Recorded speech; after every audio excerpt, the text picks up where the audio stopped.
నమస్తే అండి అందరికీ. అందరూ ఎలాగున్నారు? నేనైతే చాలా బాగానే ఉన్నానండి. ఎందుకని అంటారా, మార్చి 31 తారీఖు ఒక్కసారి నా గార్డెను మా ఎండింగ్ కాబట్టి మీకు ఈరోజు చూపిద్దామని అయితే, ఈరోజు సెలవు కూడా కాబట్టి మీకు ఒకసారి నా గార్డెన్ అయితే చూపిస్తున్నానండి. ఎందుకని అంటారా, ఈ ఎండ వేడిమికి మా మొక్కలు అనేది డల్ అనేది అవ్వకోకుండా చాలా హెల్తీగా పూత కాతతో కూడా ఇంత చక్కగా ఉన్నాయండి. అయితే నేను ఏమిస్తున్నాను, ఏం చేశాను ఇంత పచ్చగా ఉండడానికి, మ్యాట్ అనేది కూడా లేదండి మాకు టెర్రస్ మీద. నేనైతే ప్రతి సంవత్సరం వేయను. ఇట్లాగా ఉండడానికి కూడా నేను తీసుకునే చిట్కాలు అయితే మీకు చెప్దామని అయితే ఈరోజు ఈ వీడియో అయితే చేస్తున్నానండి. అయితే ఫస్ట్ వీడియో చూస్తున్నారు కదా, మొక్కలు ఎంత హెల్తీగా ఉన్నాయో. మెయిన్ అండి మనం వాటర్ పోసే విధానం అన్నమాట. నేనైతే 2 పూట్ల మొక్కలకి వాటర్ అయితే ఇస్తానండి, మార్నింగు ఈవినింగు. ఇచ్చిన తర్వాత ఆ వాటర్ అనేది ఈ ఎండకి ఆవిరైపోకుండా మొక్కల చుట్టూ అయితే మల్చింగ్ అయితే చేసుకుంటాను. ఎందుకంటే ఇంత గార్డెన్ మీద నాకు రోజుకి ఒక బకెటెడైన ఎండాకులు వస్తాయండి. ఆ ఎండాకులన్నిటిని ఒక పక్కనేసి ప్రతి టబ్బులోనండి, ప్రతి కుండీలో లేదు అనుకోకుండా చక్కగా నేను ఎండాకులు వేసుకొని ఇలాగ కాపాడుకుంటూ అయితే వచ్చానండి.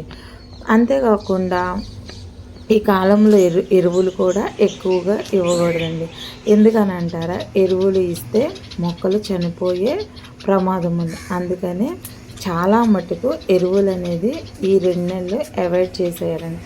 ఓన్లీ మనం లిక్విడ్సే ఇస్తూ ఉండాలి. లిక్విడ్స్ స్ప్రే చేయడం కానీ, లిక్విడ్స్ ఇవ్వడం కానీ, లేకపోతే ఆ లిక్విడ్స్ రేషియో తగ్గించుకొని అలాగ ఇస్తూ ఉంటేనే మన మొక్కలు చాలా హెల్తీగా ఉంటాయి. నేనైతేనండి ఎక్కువగా జీవామృతమే నా మొక్కలకి ఇస్తానండి.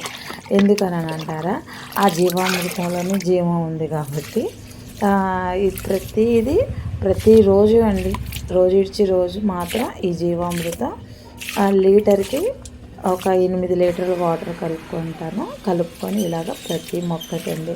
నేనైతే డ్రాగన్కి ఇప్పటి నుంచే కేర్ అయితే తీసుకుంటున్నానండి. ఎందుకంటే మళ్ళీ మంచి మంచి ఫ్రూట్స్ హార్వెస్ట్ చేయాలి కదా.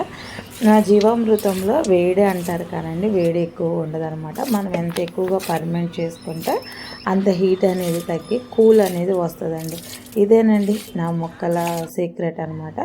కుదిరినప్పుడు జీవామృతము, పుల్లటి మజ్జిగ, లిక్విడ్స్ అయితే ఇస్తూ ఉంటాను. చూస్తున్నారు కదా, ఇంత సమ్మర్లో కూడా ప్రతి మొగ్గ నిలబడిపోయి ఎంత కలర్ఫుల్గా, ఎంత రెడ్డిష్గా ఉందో. పువ్వు చూసే కొద్దికి చూడాలి అని అనిపిస్తుంది కదా.